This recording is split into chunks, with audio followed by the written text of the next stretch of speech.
প্রচণ্ড গরম হচ্ছে। এই গরমের মধ্যে আর ভাল লাগছে না। একটু ইচ্ছা করছে আজকে একটু বাইরে যেতে, তো বাইরে যাব। চলো একটু বাইরে গিয়ে আজকে একটু খাওয়া দাওয়া করা হবে, ঠিক আছে? কাছাকাছির মধ্যেই যাব, কারণ কি না বেশি দূরে যাওয়ার ইচ্ছা করছে না। জাস্ট একটু কোজি একটু জায়গায় গিয়ে বসবো। অনেক দিন যাইনি, প্রায় ধরো 4-5 মাস মতন বেরোয়নি। তো ডিনারটা আজকে আমরা একটু বাইরে করব। তো ডিনারটা আজকে বাইরে যাচ্ছি করতে। চলো দেখা যাক কী খাওয়া যায় আজকে। তো কাছাকাছির মধ্যে একটা ছিল, এটা আমাদের বাড়ির কাছেই একটা সুন্দর একটা রেস্টুরেন্ট। স্টার্টিংয়ে এটা নিয়ে নিয়েছিলাম। খুব সুন্দর জায়গাটা, ফাঁকা, একদম ফাঁকা।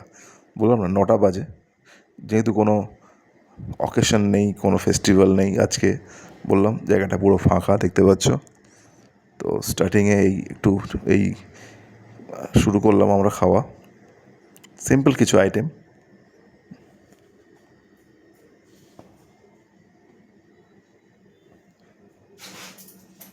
তো এই হাফ তন্দুরি চিকেন আমরা নিয়েছিলাম।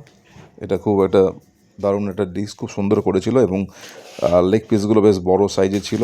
তো স্টার্টারে এই যে তন্দুর চিকেনটা নিলাম, অসাধারণ লাগলো। দেখবে খাবার দাবার খুব বেশি হলে কিন্তু খুবই বাজে লাগে, মানে খাওয়া যায় না। তো ওই জন্য হাফ নিয়েছিলাম, 3 জনে মিলে হাফ। ঠিক আছে, হয়ে গেল মোটামুটি, ঠিক আছে, অসুবিধা কিছু হয়নি। তারপরে যে আইটেমটা আমাদের ছিল সেটা হচ্ছে এই চিকেন কষা আর হচ্ছে নান। এই হচ্ছে আমাদের আজকের ডিনার। তো এই ডিনার আমরা আজকে করলাম। অনেক দিন বাদে আমরা বাইরে এসেছি, এবং এসে আজকের ডিনারটা আজকে বাইরে করলাম। নো ডাউটলি সবারই খুব ভালো লাগছে। আর খাবারের টেস্ট অ্যান্ড কোয়ালিটি নিয়ে তো কোনো কথা হবে না। এটা জায়গাটার নাম আমি বলে দিচ্ছি, জায়গাটা হচ্ছে হট লিপস। এটা আমাদের বেহালা সরসুনা, ওখানে গেছিলাম আমরা। তো অনেক দিন পর গেলাম, খাওয়া দাওয়া খুবই সুন্দর মধ্যে হলো।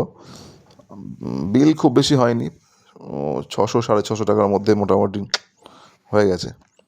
তো একদিন ওকে, ভেরি গুড। মানে আমি বলবো সবাইকেই, যাদের মাঝে মাঝে একটু ইচ্ছে আছে, একটু বোর লাগছে, তো তারা যদি একটু মনে করো যে বাইরে খাবে, তো এটা কিন্তু খুব ভালো এফেক্ট পড়ে। মানে একটু মাঝে মাঝে ভালো খাওয়া বাইরে গিয়ে, রোজ তো চলছে, নো ডাউটলি চলছে বাড়ির খাওয়া দাওয়া, আমি বলছি না। যদি মাঝে মাঝে খাও ভালো লাগবে। তো ভিডিওটা কেমন লাগলো অবশ্যই আমাকে জানিও।